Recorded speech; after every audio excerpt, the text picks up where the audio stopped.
मामला है, हमारे यहाँ 2011 में RTE एक्ट आया। RTE एक्ट के माध्यम से यह हुआ कि शिक्षक जो बनेगा वह उसको TET करना अनिवार्य होगा। लेकिन 1 सितंबर 2025 को माननीय सर्वोच्च न्यायालय के द्वारा एक निर्णय दिया गया कि बेसिक शिक्षा परिषद में जितने भी कार्यरत शिक्षक हैं सबको TET करना अनिवार्य होगा। जबकि 2011 से पूर्व बेसिक शिक्षा परिषद में जितने भी शिक्षक थे तब RTE एक्ट जैसा कोई कानून आया ही नहीं था। उस समय जितनी भी भर्तियां हुई वह उस समय के मानक को, अर्हता को पूरी करते हुए की गई थी। और अब जब बीच में हम लोगों ने पूरा अपना 16 साल से लेकर 20 साल, 25 साल, 30 साल, 32 साल काम किया तो अब कहा जा रहा है परीक्षा दें। हम लोगों को परीक्षा से परहेज नहीं है।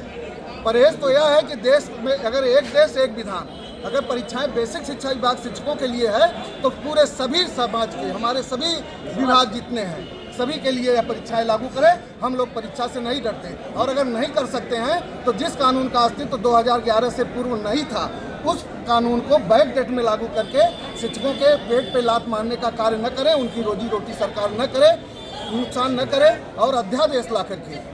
इनके द्वारा एक बात और बताना चाहूँगा कि 2017 में RTE एक्ट में संशोधन किया गया जिसके कारण यह समस्या लाई गई है। तो हम लोगों की मांग है कि 2017 के संशोधन को यह रद्द करें और अध्यादेश ला करके शिक्षकों को TET अनिवार्यता से मुक्त करें। यह हम लोगों की मांग है। सांसद राघव चड्ढा ने कहा कि जनप्रतिनिधियों के लिए भी शिक्षा अनिवार्य की जाए। बिल्कुल एकदम सही बात। यहाँ पर हम लोग अपनी मांगों के समर्थन में आए हैं।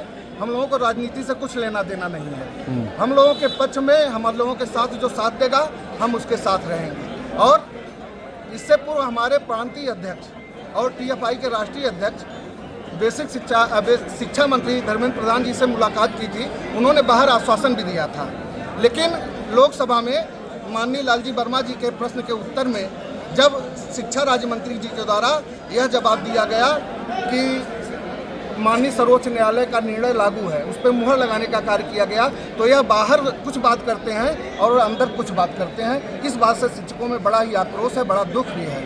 जो ज्ञापन आपने सौंपा है अगर उस पर कार्रवाई नहीं तो फिर आगे आप लोग क्या करें? इसके आगे की हम लोगों की तैयारी है सर कि हम जैसा निर्देश मिलेगा लखनऊ चलने का, नहीं तो दिल्ली चलने का। दिल्ली चलने की तैयारी है।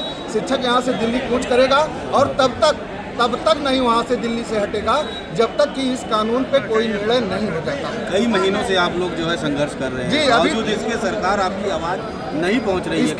इसके पहले जब हम संघर्ष कर रहे थे तो माननीय शिक्षा मंत्री के द्वारा, माननीय शिक्षा राज्य मंत्री के द्वारा हम लोगों को यह आश्वासन मिला था कि शीतकाल का जो चलेगा सत्र, उसमें हम आप लोगों की समस्याओं का निराकरण करेंगे। लेकिन उस सत्र में निराकरण यह हुआ कि उन्होंने सुप्रीम कोर्ट के निर्णय की बातें की, उसके आगे उन्होंने और बातें नहीं की। जबकि लालजी वर्मा जी के द्वारा 5 प्रश्न पूछे गए थे, उनके द्वारा केवल 1 प्रश्न का जवाब देकर 4 प्रश्नों को टरका दिया गया।